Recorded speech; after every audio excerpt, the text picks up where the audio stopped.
Fer. Voy a comenzar a grabar la sesión. Voy a encender mi cámara para que me vean. Y esto era lo que te quería enseñar, Yuri. Este es un proceso que se hace justamente para determinar el radio de drenaje de un yacimiento, para ver si un pozo no se está robando el radio de drenaje del otro y si básicamente se estimó bien el radio de drenaje. Entonces, la única forma de ver cómo va creciendo la burbuja es dándole movimiento, porque así uno ve y dice, ah, mira, sí hay unas burbujas ahí solapadas y eso. Entonces, lo que es hacer en PowerPoint, claro, esto es la animación, pero no, la idea es que lo deje fijo en un solo, en el PowerPoint, ¿ves? Esto es animación. ¿Viste, Yuri? Ay, sí, profe, eso es prácticamente lo que yo estoy tratando de hacer. Está las moléculas dentro, digamos, de una ollita y quiero que las moléculas Sí. pues hagan ese ejercicio. Y esto es animación, esto no es que el programa hizo, deshizo. El que se vean así moviéndose es porque dejaste fija la imagen, la repetiste y lo que hiciste fue decirle animación de PowerPoint que te cambie apenas tú hagas el clip. ¿Ves? Y Ay, esa es sí. claro, aquí también el logo se está, y aquí hay otra que también podemos ver. Y ves que esta es animada, o sea, tiene un tiempo de animación. Todo está animado. Esta también se ve clarísima, es esto. Entonces yo divido en cuadrantes para saber cómo se comporta una variable con respecto a otra. Y yo no estoy apretando nada aquí, no estoy apretando ningún botón, sino que le dije a animación que cada 3 segundos cambiara la imagen. Y se ve como si estuviera en un video, ¿ves? Sí, profe, ay, no, está súper chévere. Pero es colocar una misma imagen varias veces y darle tiempo. Claro. Y esas, digamos, ahí, esas burbujitas que hiciste con algún Ujú. lápiz o algo así, del mismo No, PowerPoint. ese es el programa, ese es un Ay, programa. Ese es un programa que hace monitoreo. Pero lo puedes hacer en Excel se pueden hacer estas gráficas. sí, exacto. Esto es una forma de cómo ver los pozos que están produciendo petróleo, en este caso es petróleo y agua. O sea, el primer cuadrante son los pozos que producen petróleo y agua, el segundo cuadrante son los pozos que producen petróleo y poca agua, y así sucesivamente vamos. Ay, sí, profe, está súper, se ve Entonces súper chévere. uno puede ubicar en cada sector donde están los pozos. Bueno, eso es con respecto a técnicas de PowerPoint, que a lo mejor ustedes no conocían porque, claro, el PowerPoint ya casi que está de salida, pero es una de lo que uno usaba antes para mostrar y para visualizar y para ver ese tipo de efectos y causar los efectos esperados. Porque claro, si yo explico la gráfica así como se las mostré, la gente, sí, ok, primer cuadrante, segundo cuadrante. Pero resulta que cuando uno tiene muchos datos de producción, uno puede jugar con esas cosas. Es decir, mira, este pozo inicialmente producía mucho petróleo y de repente empezó a producir agua. Entonces cayó de este cuadrante donde era buen productor a un cuadrante donde produce más agua que... Y entonces ahí uno hace un análisis. Todas esas son técnicas de análisis, de visualización, de análisis. Sí, profe. Y también lo haces en Excel, tienes tu gráfica en Excel y lo que haces es copiar, ir copiando, pin, pin, pin, pin, y darle animación a la presentación PowerPoint para que dé la imagen, la idea de que está moviéndose, de que es algo que está eh, teniendo un paso del tiempo. Sí, Hola profe, ahí está. Sebastián, Ya, hola Carlos, voy a saludar los que ya Hola, llegaron, los profe. que son, Hola, profe, buenos días. buenos días. Entonces, recomendación que le estoy dando a Yuribe, que también se les voy a dar a ustedes, es justamente cuando estén programando, traten de llevar la programación a la ecuación más simple que puedan. Por ejemplo, yo traté de llevar la ecuación más simple de levantamiento en tubería. Ya vieron que hay muchas otras ecuaciones para llevarlo lo más simple y que yo nada más metiendo un numerito me calcule todo. Por eso cuando lo estaba haciendo, cuando metía las constantes, me salía error, que yo no sé qué más. Entonces dije, bueno, entonces se las voy a dar. Entonces no pongas la ecuación con constantes, sino le voy a dar las constantes y en la ecuación voy a definir la constante. Bueno, aquí va una constante, constante 1. Pasar de pies a barriles, entonces 5,615. Ya son cosas que yo se las puedo dar al programa, sin necesidad de que el programa esté computando eso porque le cuesta más. O sea, mientras menos lo pongamos a trabajar, mejor. O sea, que sea básicamente lo más sencillo, que él pueda determinar los parámetros más sencillos. Y si quieren, se pueden ir guiando con la hoja Excel, porque uno prácticamente lo haces con Excel, todas las operaciones, pero es como llevar ese Excel a una hoja para programarlo. Y como ven, el tiempo en Excel uno le tiene que decir, bueno, grafícame esta variable versus esta, ponle aquí, no, aquí ya de una vez tú le dices plot y te hace la gráfica, sin necesidad de que, claro, ahí sí le tienes que especificar dónde va X, cuál es el Y, pero como lenguaje de programación está bien.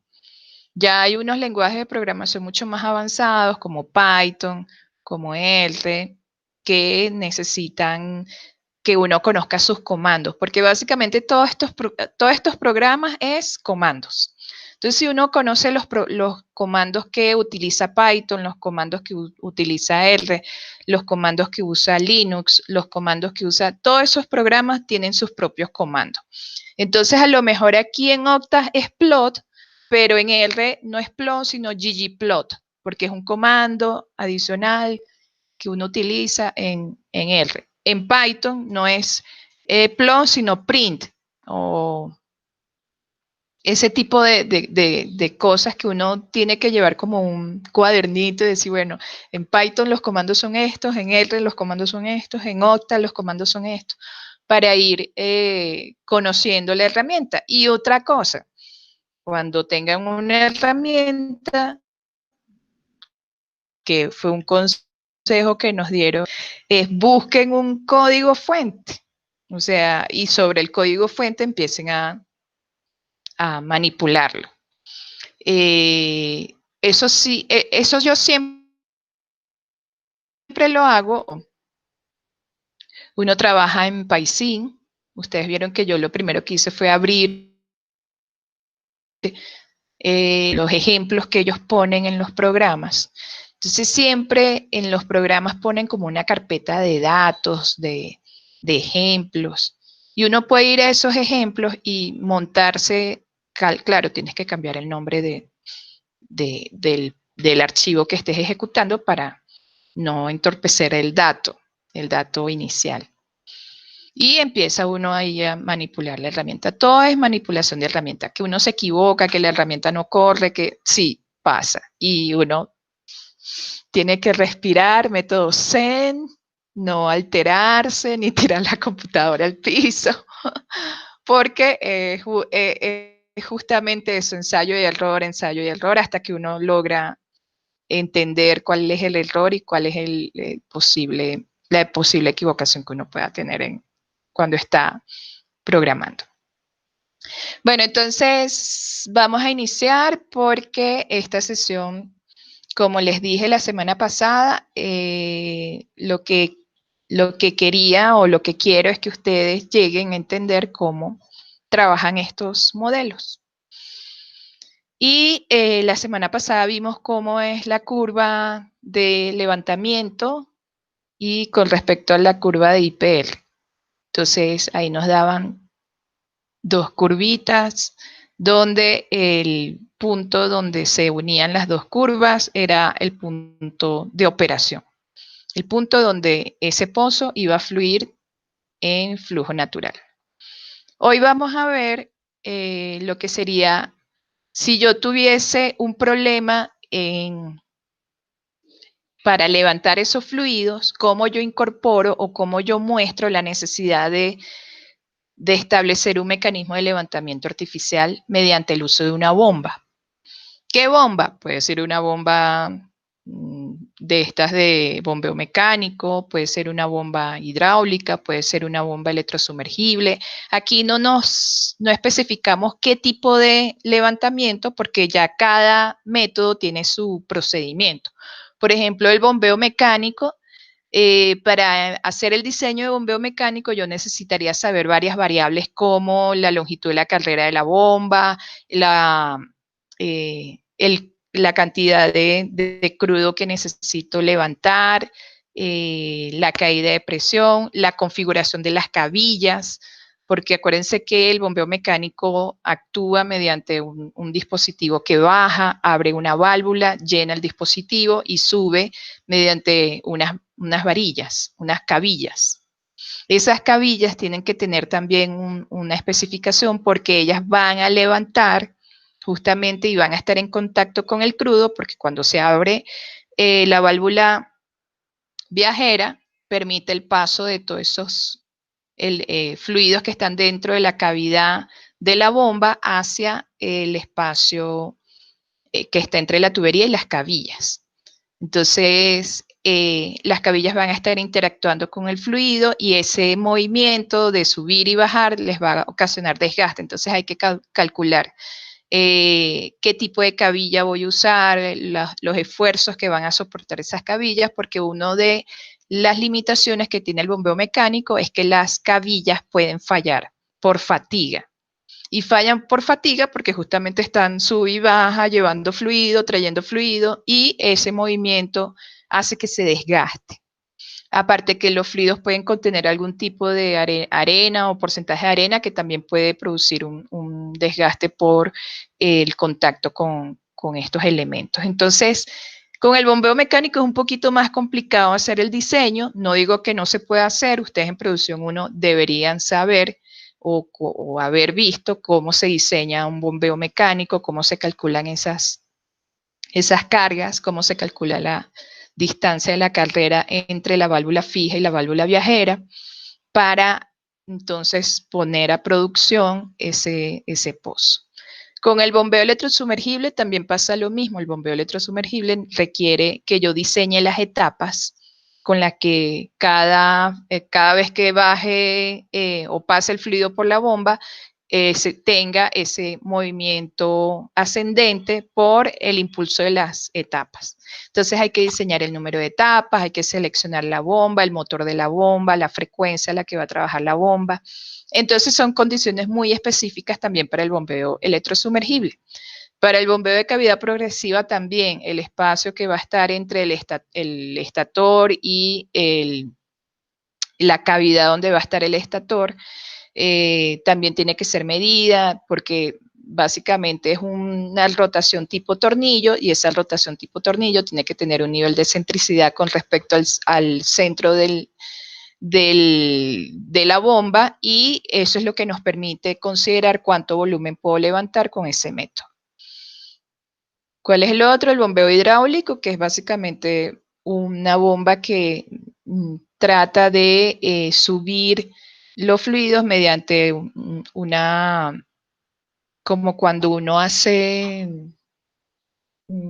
cuando uno pone las puertas giratorias que se cierren solas, el movimiento del bracito lo da como una especie de fluido que impulsa a que el bracito se mueva. Entonces ese fluido que hace que la bomba gire y devuelva es agua, es un bombeo hidráulico, que no está en contacto porque va a estar justamente dentro de la bomba. Entonces es la es el fluido que me da el movimiento, que me da la presión necesaria para ejercer el movimiento en la bomba. Eso es el bombeo hidráulico. Y como ven, hay muchos métodos de levantamiento y, bueno, y también el gas lift, que es otro tipo de levantamiento, pero el gas lift ya sí necesita un diseño total de la completación porque yo tengo que fijar la válvula que va a dar inicio, si va a ser una válvula, si va a ser un levantamiento intermitente o si va a ser un levantamiento continuo. Si va a ser un levantamiento intermitente, entonces yo fijo una válvula dentro de la completación que va a inyectar periódicamente una cantidad de gas para levantar la columna de fluidos. Si es un levantamiento tipo continuo, de gas lift tipo continuo, entonces yo tengo que llenar la completación con varias válvulas a medida que vaya pasando el fluido por una profundidad. La válvula se activa y levanta, inyecta gas, que lo que hace es levantar el fluido. Entonces, como son muchos los mecanismos de levantamiento artificial, aquí lo que vamos a considerar es cuando yo necesito un levantamiento artificial. Porque ya yo hice mi curva TPR, IPR y BLP y vi que no se cortan, no hay punto de operación. Entonces eso me está indicando que necesito tener una presión donde las dos curvas tengan convergencia. Entonces, cuando uno analiza este tipo de curvas, análisis nodal, uno dice, bueno, ok, necesito un mecanismo de levantamiento, voy a ver las opciones, voy a buscar cuál es el mecanismo que más se acerca a lo que mi sistema requiere, porque mi sistema va a requerir es un delta de presión que me ayude a alcanzar la superficie. Entonces, ese delta de presión que me está faltando, lo tengo que calcular, porque yo no puedo llegar al que vende bomba electrosumergible y decirle, mira, necesito una bomba electrosumergible. ¿Por qué? Porque no hubo convergencia en la curva IPR y BLP. Y te voy a decir, ajá, pero no sabes cuánto es lo que necesitas. No, fluido no me llega a superficie. Entonces, para hablar con la compañía que te va a vender la bomba, tienes que ir bien apertrechado. ¿Qué quiere decir? Necesito una bomba con tales y tales características. Que me pueda levantar tanto, porque yo necesito es un delta de presión de tanto. Y ya el vendedor dice, ok, no le puedo meter gato por liebre porque ya sé que este señor sabe su cuento. Porque si me voy sin saber, la empresa de servicio te va a vender lo más caro, obviamente. Tengo esta bomba que hace esto, tira foto, toma selfie. O sea, una cosa que tú te quedas, wow, quiero esa. ¿Cuánto cuesta? Todos los reales del mundo. ¿El pozo paga eso? No lo paga. Entonces quedas como quien dice cucaracha en baile de gallina. Entonces, para entender, tenemos que esas cosas no se las dicen en las empresas. Esas cosas las tienen que saber ustedes de la academia. Entonces, aquí pongo un ejemplo de un pozo de petróleo en un campo que se llama Belallín, que está produciendo libre de agua, es decir, no hay agua, desde una zona con alta permeabilidad y porosidad de las areniscas de una formación que se llama Rudéis Superior. Actualmente, la tasa de flujo natural es de 420 barriles diarios. Un estudio de yacimiento sugiere que la posibilidad de incrementar la producción del campus es con la instalación de una bomba de fondo. Entonces dicen, la única forma en que podemos ya empezar a producir un poco más es con una bomba de fondo. ¿De fondo en dónde? Fondo en el... es que me lo cambió. Las posibilidades de incrementar, pero es incrementar la producción. Bueno. Diseñar el sistema de bombeo es algo complicado. Como ya les comentaba, cada método tiene sus variables que considerar. Aquí no nos vamos a detener en el diseño del sistema de bombeo, sino que vamos a considerar cuál es la necesidad que requiero para levantar producción. Entonces, considerando la profundidad de la arena neta y la alta tasa de bombeo requerida, porque si quiero aumentar producción es porque voy a bombear un poco más. Entonces voy a subir la tasa. Una variedad de arreglos de bomba fue considerada para este campo, para esta situación. Entonces fueron una gran unidad de bombeo. 2, una bomba hidráulica reciprocante. Y 3, una bomba electrosumergible centrífuga. Para evaluar la viabilidad de las alternativas es necesario investigar 2 alternativas de instalación de bombas. Entonces, ¿cuáles son las alternativas? Entonces te dice el ingeniero de levantamiento, va y dice, bueno, las 2 alternativas que yo veo para bajar una bomba a la completación es, una, si colocamos la bomba a nivel de las perforaciones. ¿Por qué? Porque a nivel de las perforaciones, yo lo que voy a levantar con la bomba es prácticamente lo que yo necesito para llegar hasta la superficie. Y 2, voy a poner la bomba por encima de las perforaciones y la voy a sumergir, va a tener una sumergencia de 100 pies. Es decir, que cuando yo prenda la bomba, posiblemente este nivel baje. Esto es a condiciones estáticas. Entonces, si yo coloco la bomba aquí, no voy a requerir una potencia de bomba porque lo que va a producirme es este delta P. Un delta P que me ayude a ese fluido que está aquí y ya no puede subir de manera propia porque ya no tiene la suficiente energía para llegar hasta la superficie, y lo que le va a dar la bomba es un delta P, una delta de presión adicional para impulsarlo hasta la superficie. Mientras que si yo coloco la bomba a nivel de las perforaciones, yo estoy forzando a la bomba a que haga todo el levantamiento prácticamente desde el arranque del pozo, desde el fondo del pozo.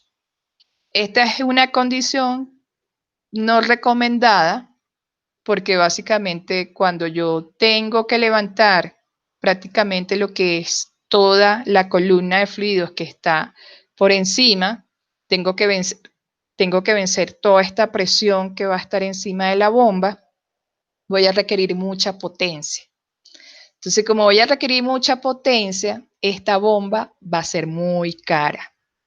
Entonces, lo preferible es que ustedes, como conocen su yacimiento, saben hasta dónde el yacimiento llega por sí solo y echarle una ayudadita colocándole la bomba a una profundidad dada, ¿sí? Que es las mejores prácticas. Esto es mejores prácticas. Esto no es recomendable, ¿sí? En cuestión de costos. Ya vamos a ver cuál es la diferencia entre una y otra. Y vamos a simular entonces cómo es el comportamiento del caso A. Entonces el caso A es el caso de la izquierda, donde la bomba está a nivel de las perforaciones. Entonces, la profundidad de la instalación permite que la tasa de flujo esté cerca de la OF. Como ven, justamente el delta que va a levantar, esto es, les voy a explicar esta gráfica. Esta gráfica es una gráfica combinada. Esta gráfica es, en este eje voy a tener la presión, pero en este eje voy a tener la tasa de petróleo. Y lo que me indica es el comportamiento de la producción en yacimiento, el IPR. Entonces aquí yo tengo mi presión de fondo fluyente, aquí está de presión inicial de yacimiento, perdón. A medida que voy produciendo la tasa, va cayendo la presión y va a llegar un momento en que voy a obtener la tasa máxima de producción. Y esta curva de aquí arriba es como si yo estuviera aquí en el fondo del pozo. Esta es la profundidad del pozo, esta es la presión de cabezal y este es el comportamiento de presión dentro de la tubería. Entonces, por eso es que decíamos cómo yo levanto desde el fondo del pozo hasta la presión, que va a ser la presión de cabezal, como yo levanto los fluidos. Entonces aquí ellos sugieren, bueno, ponlo desde el fondo del pozo. Entonces, desde el fondo del pozo, claro, la bomba va a levantar todo esto, pero el delta que tengo que generar, el delta de presión que tengo que generar es prácticamente muy alto. Y eso me va a requerir una eficiencia de motor, una potencia de motor y todo lo que ustedes pueden considerar cuando yo le piso el acelerador a un Ferrari que le piso el acelerador a un, no sé, a un Chevrolet. Entonces, obviamente el motor del Ferrari le roncan los motores, como quien dice, pero es más caro. Entonces, lo mismo ocurre aquí. Si yo le añado más esfuerzo a esa bomba, va a ser obviamente más cara, va a ser el Ferrari de las bombas. Y la idea no es tratar de gastar la mayor cantidad de dinero, porque acuérdense que nosotros trabajamos bajo economía de costo. Mientras que si yo coloco una bomba donde yo sé que la presión que yo estoy trabajando me puede levantar ese crudo hasta cierta altura dentro del pozo, yo lo que hago es ayudar al fluido colocándole una bomba que le dé el empujoncito hasta superficie. ¿Por qué? Porque si yo no le pongo bomba, él no va a llegar a superficie, él se va a quedar en esta profundidad. Entonces no voy a tener producción en superficie. Así es como se lee esta gráfica. Entonces, en el caso A, se asume que el separador de gas es efectivo y todo el gas libre en la succión es separado y venteado a través del anular y va a un sistema de recolección en superficie. Es decir, que en este caso, el gas, aquí hay una válvula, no una válvula, eso se llama un separador de gas en la completación que hace que los fluidos por densidad, el gas se va a ubicar en la parte superior de mi superficie, de mi capacidad, y por aquí yo puedo abrir una ventana hacia el anular que haga que todo el gas se ventee por ese espacio anular. Mientras que el caso, o sea, ya nos están diciendo, no vas a tener gas en la columna de líquidos que van a estar por encima de la bomba, no vas a tener gas. Acuérdense también que el gas no puede entrar a la bomba. ¿Por qué? Porque cavita. Es decir, la bomba está diseñada para trabajar únicamente con líquidos. Cuando entra gas al sistema, a la bomba de gas empieza como a fallar, a no hacer los movimientos respectivos para subir los fluidos, porque ahí el gas es compresible. Entonces, como se puede comprimir, puede ocasionar daños dentro de la bomba. El caso del caso B, la bomba está instalada a 6.000 pies, la profundidad total del pozo es 8.000. La experiencia ganada en el campo sugiere que la bomba operaría satisfactoriamente solo cuando está sumergida 100 pies en la zona de petróleo.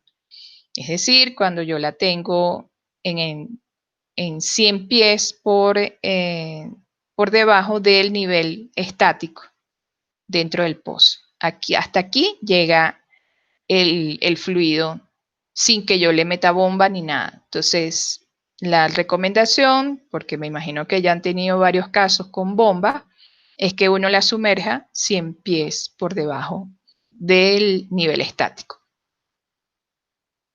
La propuesta de diseño es asumir que todo el gas libre es venteado a través del anular y recombinado con la corriente de petróleo en la superficie. Igual, antes de entrar a la bomba tiene que haber una copa, una especie en la completación que me desvíe el gas hacia el anular. Y luego en el anular pasa a lo que sería la línea y se recombina otra vez con el petróleo. Entonces, tenemos el caso 1, el caso 2, que hay que evaluar. El separador está localizado en el patio de tanques a 2.5 millas del pozo, resultando una contrapresión en el cabezal de 200 psi/A para ambos casos. Entonces, vean que la contrapresión la genera justamente el separador. Y por sistema, como es un sistema de producción donde todo está conectado, el cabezal entonces percibe que hay una presión de 200 psi/A. Y acuérdense que eso también influye a la hora de que yo vaya a levantar la presión de cabeza. Me dan los datos del pozo y me dan la ecuación, una prueba multitasa, una prueba de presión llamada multitasa. Voy a poner aquí una prueba de presión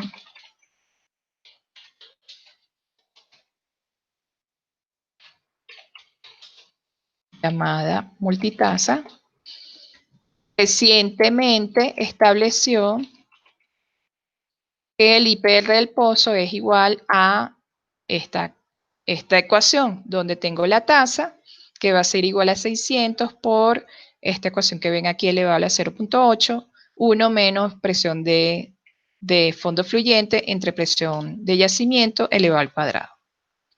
Y también me dan los gradientes, el gradiente de presión entre la perforación y la bomba, el gradiente de presión por encima de la bomba, la profundidad a mitad de las perforaciones, que es donde es el datum, la referencia, la distancia desde las perforaciones hasta el nivel estático anular, la profundidad de la bomba en el caso B, que es 6000, la distancia desde las perforaciones hasta la bomba, y la presión de cabezal. Entonces me piden, uno, grafique el IPR y el TPR para obtener a qué tasa fluye el pozo naturalmente. Esto es suponiendo que no hay necesidad de bomba. Entonces, como ya les dan la ecuación, lo único que tienen que calcular es la tasa de petróleo. Y para el caso de construir la curva BLP, no es con la ecuación de la semana pasada, yo les traté de ahorrar todo ese laborioso trabajo, justamente porque la idea era que ustedes conocieran que las ecuaciones que rigen el comportamiento de los fluidos dentro de la tubería cuando está en forma vertical, que ya lo vimos la semana pasada. Ahora el objetivo hoy es es visualizar cómo es aquí, es este, creo que sí. Es visualizar el comportamiento de cuando uno le tiene que añadir un sistema de levantamiento artificial. Entonces, les ahorré el trabajo de calcular el BLP poniéndole ya los valores. Entonces, ¿de dónde salieron esos valores? Salieron de esto, de las curvas de presión. Estas son las curvas de Gilbert que yo les había comentado que también es una forma para obtener la presión en fondo. Ya este señor Gilbert hizo todas las ecuaciones que vimos la semana pasada, o la gran mayoría de las ecuaciones que vimos la semana pasada del comportamiento del fluido dentro de la tubería, y él las tabuló y los graficó. Entonces dijo, bueno, para un yacimiento que produce a 600 barriles y tiene una relación gas-petróleo de tanto, o gas líquido de tanto, donde el diámetro de tubería es 3.5 y donde las profundidades son estas, entonces ya uno entra en la gráfica, corta con la presión de cabezal, corta la curva donde yo tengo mi relación gas-líquido, leo a la izquierda cuánto es el valor de la profundidad, le sumo el valor total de la profundidad, vuelvo, leo aquí a la curva de relación gas-líquido y leo la presión de fondo. Entonces ya este trabajo ya lo hice por ustedes y ya tienen los valores de relación gas-líquido. Entonces vean que para cada tasa hay una presión de fondo distinta. ¿Por qué? Porque estas son en particular para un tipo de tasa y para un mismo diámetro, obviamente. Pero aquí lo único que va a cambiar es la tasa. Son varias gráficas porque lo que cambia es la tasa. Se mantiene el mismo diámetro, pero lo que cambia es la tasa. Se mantiene el mismo diámetro, se cambia la tasa. Entonces, para cada tasa hay una gráfica. Yo se las coloqué de una vez, así que no hay problema para que tengan que leer de la gráfica la presión de fondo fluyente, porque ya está. Y aquí está el código. Entonces, como les comenté, traté de llevar lo que vamos a hallar para el caso A es la presión de descarga, y lo que queremos saber es la delta de presión de la bomba para el caso B. ¿Por qué? Porque es lo que nos piden. Para el caso A, calcule la presión de descarga requerida y para el caso B, el ganancial de presión obtenida por la bomba. Es decir, que lo que vamos a obtener aquí es este valor de presión de descarga de la bomba, es decir, a qué presión me va a levantar la bomba, todos estos, o sea, la presión justamente cuando está aquí el fluido, a la salida de la bomba. Y aquí lo que vamos a obtener es cuánto necesito yo, cuál es el ganancial de presión que yo necesito para salir a comprar la bomba. Entonces les voy a compartir este documento al correo para ir al programa. ¿Alguna duda?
En el 2005.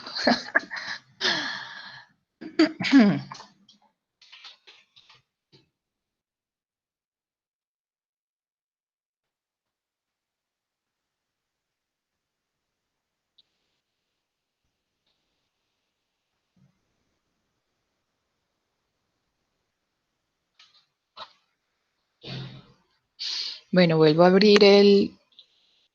Ah, no, este no es.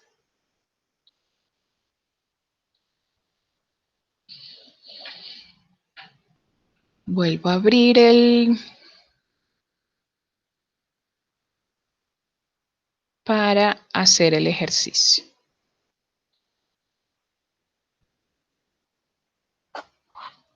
Entonces, entendido el problema, vamos entonces al programa. Yo aquí ya lo hice.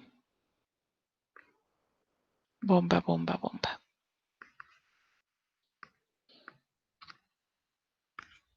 Y es lo que ustedes tienen en el archivo Word, el editor.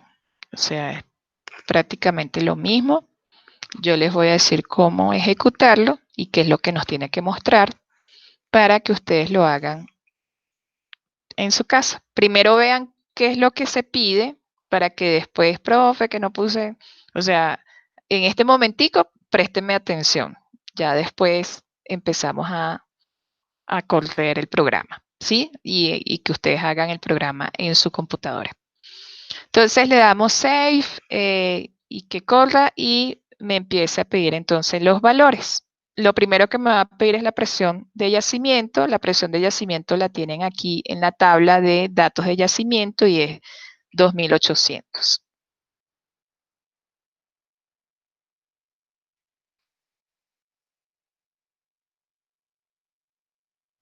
Y le doy Enter. Me pide la presión de burbuja. Vean en este caso que la presión de burbuja es 3480. ¿El pozo está saturado o subsaturado? ¿Quién responde? Un punto para el que responda.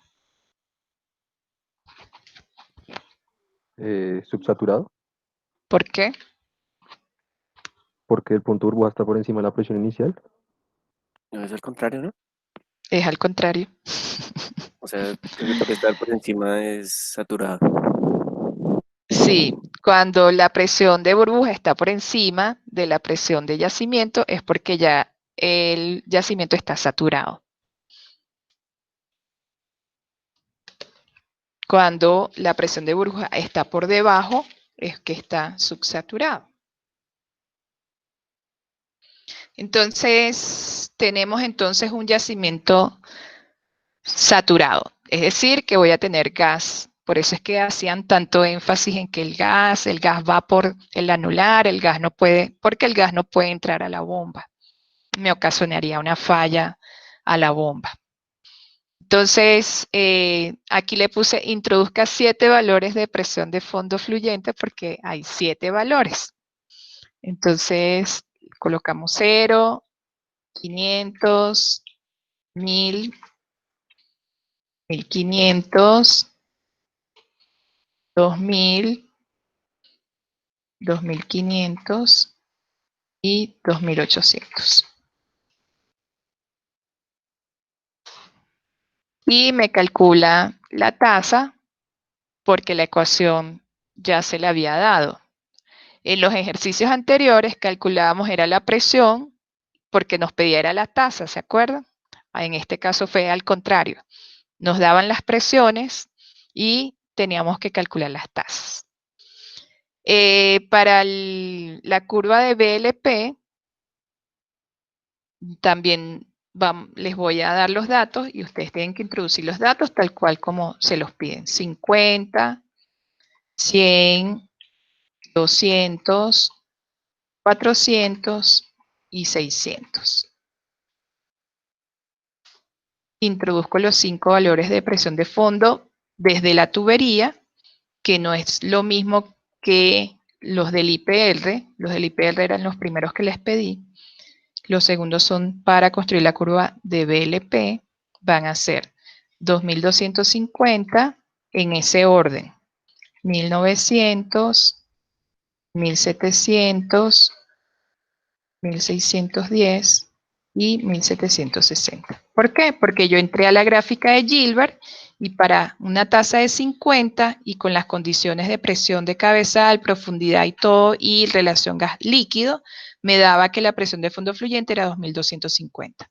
Entonces tiene que ir cada valor de Q tiene que ir con su par en la presión de fondo. Y aquí me debería tirar la gráfica de IPR versus BLP. Como estoy iniciando, se va a tardar un pelín porque siempre la primera gráfica la tira ahí como a 3 horas de haber iniciado el programa. Pero no nos debería... Sí, dime.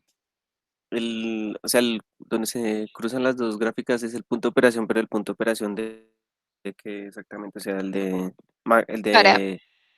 Para ese pozo, para esa configuración de pozo. O ok, sea, ya. no es de yacimiento, no, para esa configuración de pozo. ¿Por qué? Con esas Porque yo le condiciones estoy, dadas. sí, o sea, por ejemplo, si, es que esto no debería ser así al azar.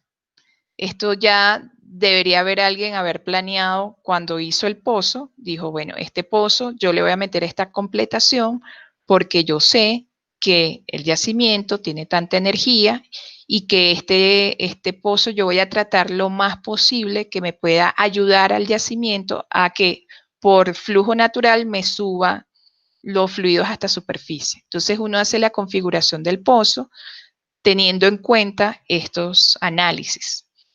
Porque ya cuando uno está haciendo justamente todo lo que es la preparación o la construcción del pozo, uno no mete una tubería porque, ay, bueno, mete una tubería de 5 pulgadas porque no sé, porque todos los pozos tienen 5 pulgadas. No, sino que la idea de cuando uno hace una planeación de toda la explotación de un yacimiento, uno tiene que contemplar, por ejemplo, en qué momento de la vida del pozo yo le tengo que meter un mecanismo de levantamiento artificial.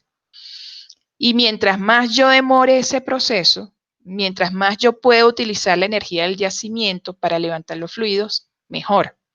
¿Por qué? Porque cuando ya yo puedo obtener más flujo de caja por venta de ese crudo que ha venido en forma natural, ya yo puedo ir pensando en hacer las inversiones de operación, los OPEX.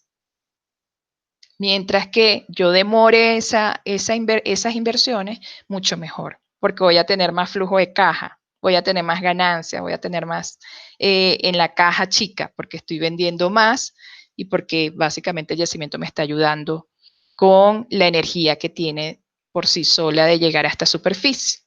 Entonces, mientras más yo demore el tener que instalar un mecanismo de levantamiento, mejor.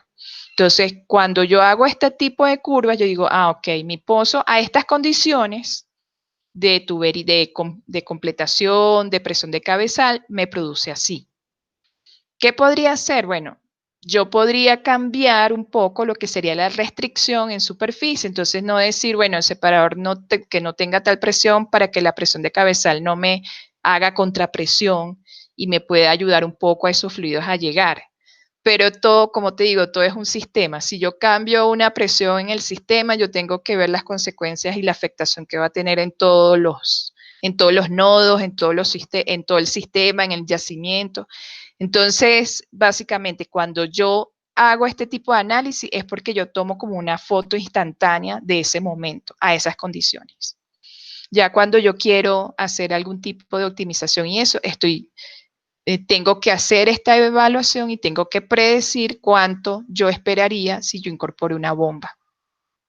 En este caso, yo si incorporo una bomba, lo que estoy es tratando de que esta presión de fondo no sea tan alta, es decir, de disminuir un poco esa presión de fondo, de que no tenga tanto peso la columna, porque al revés, voy a tener a alguien que me va a ayudar a subir esos fluidos. Entonces esta presión va a disminuir un poco y con esa disminución yo lo que logro es pasar de 420, que era la tasa de operación, a mayores tasas. Aquí no puse cálculo de tasa, pero puede ser una variable que pueden considerar. Mira, ya con la bomba yo aumenté a tanto la tasa de producción. Pero eso ya sería leyendo aquí en la curva IPR.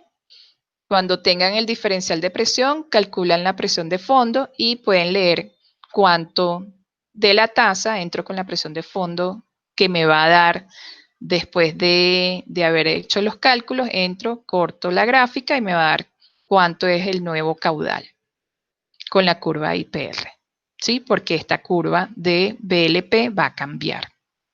Va a cambiar y se va a ubicar un poco más abajo. Pero eso no lo vamos a hacer en este ejercicio. En este ejercicio lo que vamos a ver es cuánto es el ganancial de presión que puedo tener. Entonces me pregunta cuál es el gradiente entre la perforación y la bomba. ¿Por qué me preguntan ese gradiente? Porque acuérdense que aquí, antes de llegar a la bomba, él va a estar mezclado a petróleo y gas. Entonces, el gradiente no va a ser el mismo que si yo tuviera solo petróleo. Entonces, aquí antes de entrar a la bomba, yo necesito conocer cuál es el gradiente de los fluidos. Acuérdense que el gradiente de los fluidos es justamente cómo cambia la presión por pie de profundidad en el pozo. Entonces, aquí me piden, en el caso A, cuál es el gradiente entre las perforaciones y la bomba. Me dicen que es 0.381. 0.381. Enter. ¿Cuál es el gradiente que va a estar por encima de la bomba? ¿Por qué? Porque por encima de la bomba solamente voy a tener crudo. ¿Por qué? Porque antes de la bomba coloqué un ancla de gas y ese ancla de gas lo que hizo fue desviarme el gas hacia el anular. Por eso es que estos gradientes son distintos. Entonces el gradiente por encima de la bomba es 0.42. Introduzca el valor de profundidad de las perforaciones. Por aquí dicen profundidad mitad de las perforaciones, que es el datum, 8.000 pies. Introduzca el valor de la distancia de la perforación hasta la bomba. ¿Por qué? Porque como yo tengo un gradiente que me dice que de aquí a aquí tengo crudo mezclado con gas, entonces desde aquí hasta aquí, entonces tengo que conocer cuál es la distancia, porque ese gradiente viene, las unidades del gradiente vienen por PSI por pie. Entonces, si yo quiero conocer cuál es la presión que voy a tener a la entrada de la bomba, yo necesito entonces multiplicar ese gradiente por la distancia que va a venir en pies entre las perforaciones y la bomba. En este caso me dicen que es perforación hasta la bomba. Es este. 2000. Vamos a ver si es 2000 o si me equivoqué. Ah, sí, es 2000. 2000. Este es el que le piden aquí. La distancia desde las perforaciones hasta el nivel estático en el anular. ¿Por qué? Porque en el caso B me dicen que la bomba está sumergida sobre 100 pies bajo el nivel estático.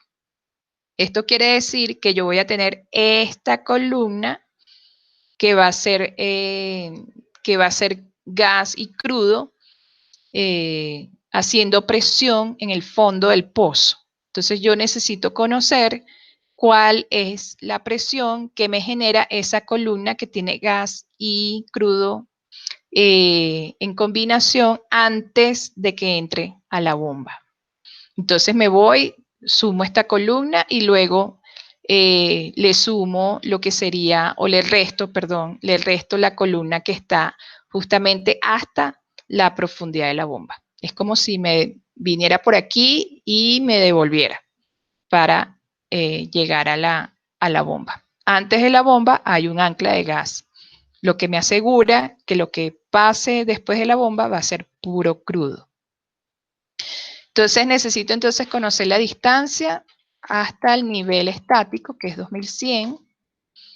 Luego me pide la profundidad de la bomba en el caso B, porque en el caso A está a nivel de las perforaciones, en el caso B está a 6000 pies con respecto a la superficie.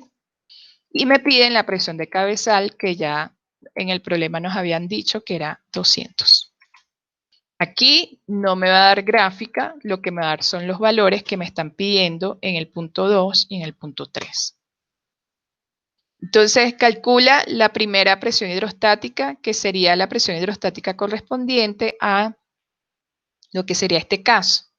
Es decir, la distancia entre las perforaciones y la bomba, que no es mucho, y el gradiente de los fluidos que están allí contenidos, que es la parte rayada. Entonces, esa presión hidrostática ejerce al inicio, a la entrada de la bomba, una presión hidrostática de 3360.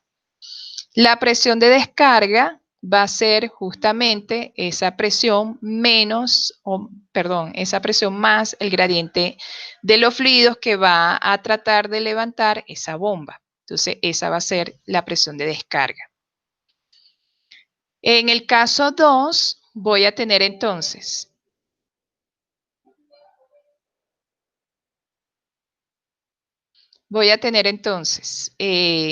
la profundidad, que va a ser justamente la diferencia entre estos dos niveles, 5900 y 6000.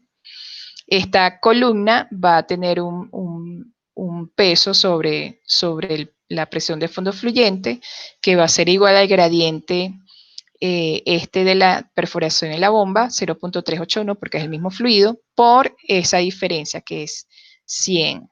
Bueno, en este caso es la distancia que tiene el pozo, 8000, y, ay, ya va, que me confundí. Breve confusión.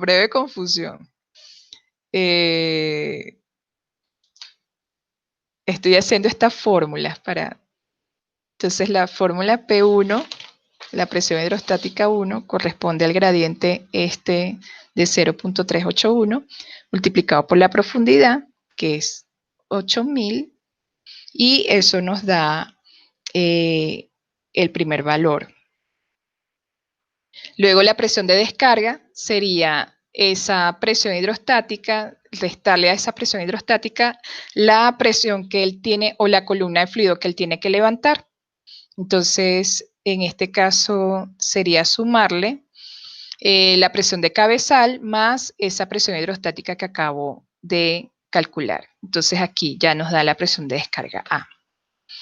La presión hidrostática 2 va a ser igual al gradiente 1, que es todo lo que está por encima de la bomba, por la profundidad 2. Y la profundidad 2 era la distancia de las perforaciones hasta el nivel estático del anular. Entonces eso lo que nos va a dar es la presión hidrostática antes de la bomba. Luego la presión de fondo fluyente entonces sería la presión de cabezal más esa presión hidrostática antes de la bomba.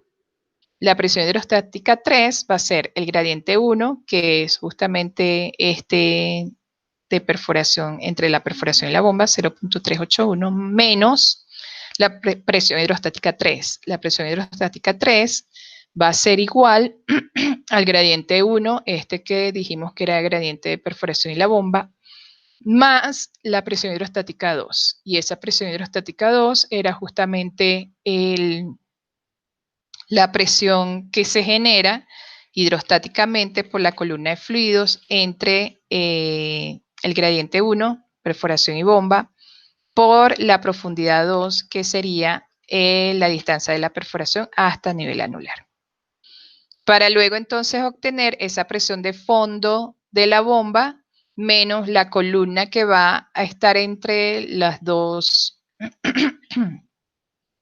esta columna, o sea, la presión de entrada a esta bomba va a ser esta columna, la presión generada por esta columna, menos la presión hidrostática que va a haber entre las perforaciones y la bomba.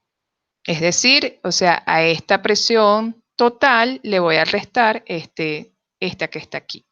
No se ve en la fórmula porque sería diferencia de alturas, porque es el mismo gradiente. Entonces sería gradiente por 8.000 menos, menos 6.000 y luego hacerlo gradiente por 8.000 menos 5.800. Entonces esa diferencia de presión va a ser la presión de entrada a esta bomba. ¿Por qué aquí no se hace eso? Porque ya dijimos que el petróleo sale aquí, inmediatamente entra a la bomba. O sea, la presión de fondo, en este caso, va a ser la presión de entrada a la bomba. En este caso no. En este caso hay una distancia que el fluido tiene que vencer para entrar a la bomba. Perdón. Y luego de que yo tengo ya esa presión de entrada, ya yo puedo calcular la presión de descarga, que sería la presión que genera la columna que está dentro de mi tubería. La presión que genera dentro de mi tubería sería la presión hidrostática o la columna hidrostática generada por todos los fluidos que están aquí contenidos, que sería el gradiente de 0.42 por la profundidad de la bomba, más la presión de cabezal, que también ejerce presión sobre la columna. Entonces, ¿qué es lo que va a hacer la bomba? La bomba va a tomar esos fluidos que están a esa presión de entrada y los va a llevar a una presión de descarga mayor. ¿Por qué? Porque él tiene que vencer toda esta columna para que los fluidos puedan llegar hasta superficie. Entonces, el delta P es lo que me va a generar ese empujoncito para que los fluidos que estén en esta condición, en la presión de entrada, puedan llegar hasta superficie con la energía que les va a dar la bomba para lograr subir hasta superficie. Y eso se hace justamente conociendo cómo es la caída de presión a medida que yo voy dentro de mi pozo, a medida que yo voy ascendiendo hacia la bomba.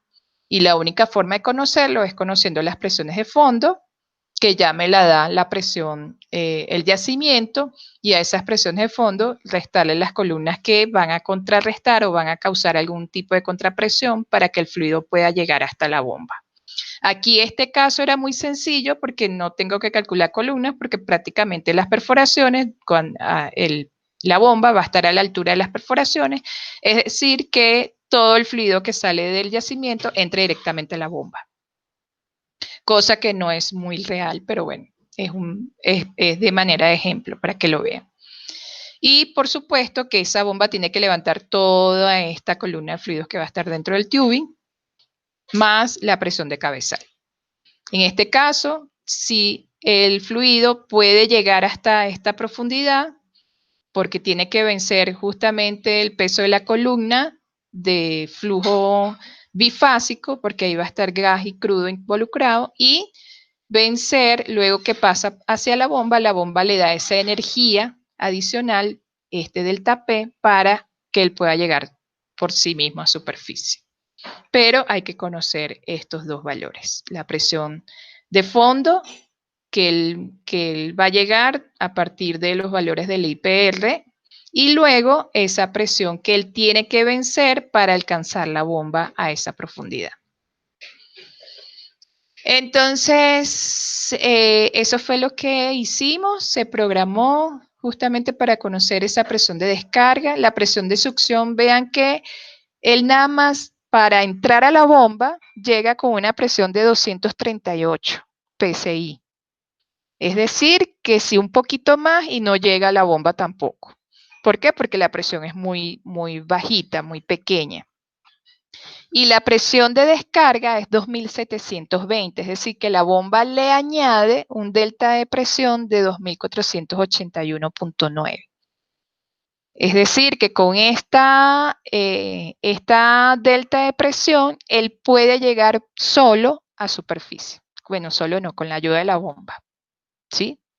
Entonces, ya conociendo estos valores, yo entro a la gráfica. Es más, sí sería bueno que pudieran hacer el ejercicio con la gráfica. Entonces, vuelvo otra vez aquí para conocer cuál sería el valor de presión de fondo. Y esa presión de fondo me indica ya, o sea, si yo veo este delta P, ya yo podría decir con este delta P y con esta presión que se me generó, cuánto sería la presión que llega hasta presión de superficie. Entonces, esa presión de 238 sería esta presión de aquí, la succión, y la presión de descarga sería 2720, esta presión de aquí. Y la presión que tiene el pozo en B sería 1000. Entonces, si yo me voy aquí a mi gráfica, ¿cuánto sería la presión de fondo en 1000? Leo aquí, corto la gráfica IPR y leo cuánto sería la tasa. Que en este caso, si yo, pero es que no se me para en 1000. Se para entre 998 y 1007. Otra cosa que pueden hacer es ir a la ecuación y colocar 1000. Y en 1000 les debe dar cuánto es la tasa. De hecho, aquí está. La curva IPR en 1000, la tasa es 537.95. Entonces aquí vamos a poner, calcule el ganancial de la bomba y la tasa a la que se aumentaría con la instalación de la bomba.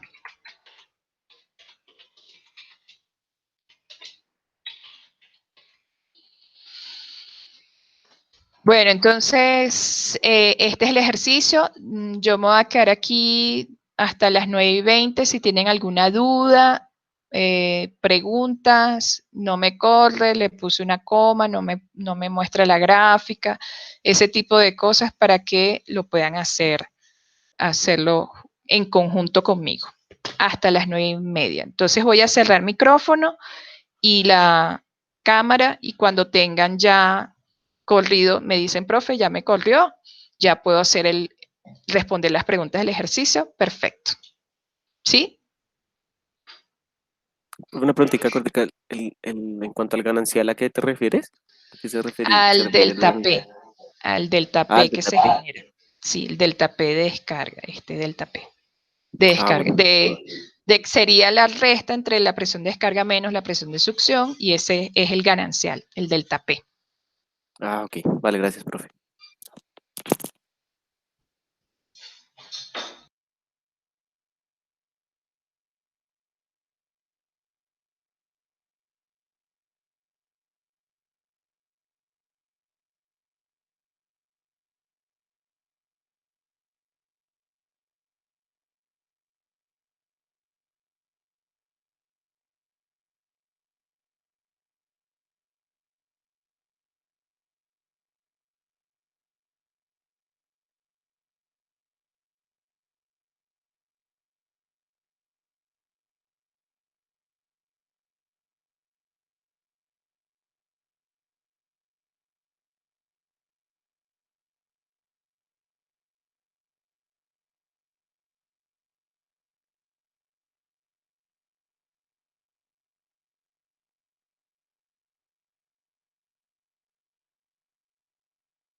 Bueno, chicos, entonces si no hay dudas, lo dejamos hasta aquí esta sesión y nos vemos la semana que viene el sábado. Yo les estaré avisando si tenemos encuentro o no. Tengo entendido que son los días élite y después, bueno, veremos si el sábado tenemos encuentro.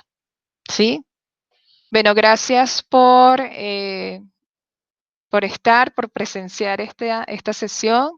Nos vemos la semana que viene. Traten de hacer el ejercicio. Si tienen alguna duda, me la hacen llegar por correo. ¿Sí? Vale, profe. Listo, profe. Bueno, Vale, profe, gracias. chao, chao a todos. Profe, una preguntita. Sí, Profe, dime. es que tú enviaste el correo de lo de los días élite, enviaste eso es Sí, hasta ahorita, hasta mediodía, lo de la plantilla. sí, porque ya, eso es copiar y pegar, eso ya tú lo tienes listo. Pues como has dicho que no se tenía que elaborar trabajo escrito, pero bueno, igual yo ya lo tenía, ¿no? Pero pues, entonces te envío Sí, eso, pero es que eso, yo ya lo diligencié de todas formas. ok, es que eso no los enviaron antes de ayer, una cosa así. Pero Mm, ya está la agenda. ¿Ya vieron la agenda de los días élite? sí, ya vi, profe. Bueno, Profe, entonces, pero su merced me ha dicho que era, o sea, que se podía un video grabado sí, o se podía en vivo, y pues yo le he dicho a su merced que era un video. Entonces ahí se sí, pasaría el video en ese ahí se espacio. pasaría el video en ese espacio. Ujú, Ok, listo, profe. sí, bueno, Entonces, si ese video te lo bueno, envío a ti, ¿cuándo, cómo? O solamente, o no te lo envío y es ya eh, solo presentar ese día.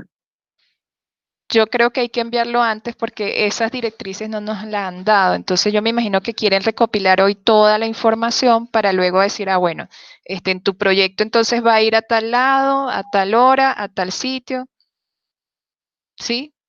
Pero tienen que hacer Ok. la recolección de la mayor cantidad de información de los proyectos que van a presentarse para ellos hacer la agenda. Ya cuando tengan la agenda, me imagino que me van a decir, bueno, ahora envía tu video, envía el proyecto. Ah, listo. Listo, pronto. Yo ahorita te mando la plantilla, entonces ya ahorita ya te la mando. Perfecto, Te la envío. perfecto. Listo, bro. Bueno, chao. Chao, profe, que estés bien. Gracias.